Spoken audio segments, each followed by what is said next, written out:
Terrorism in the broadest definition is any act that targets civilians rather than military, although some terrorist acts do target military, but generally it's conceded to be targeting of civilians and non-combatants with the purpose of defeating a society. And there's a great deal of state violence against people that they are considered enemies of the state that could be considered and should be considered terrorism.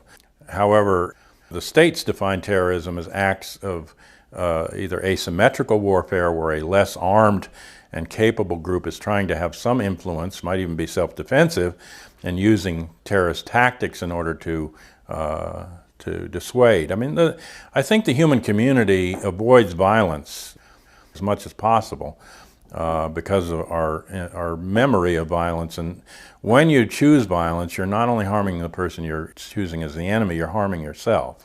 And I think the human community knows that lesson. So people will put up with a great deal of abuse before they go to violence. So many things are called terrorism, and many terrorist acts are exempted. However, if people get to a point of despair or hopelessness, and they feel that there's no other way out and all other options have been tried, then a small segment of them will win by arguing for violence, and for a period they'll get sanctuary and sanction and support out of the larger group for the violence. But once you restore justice and restore hope, then those people are no longer given that sanction and support.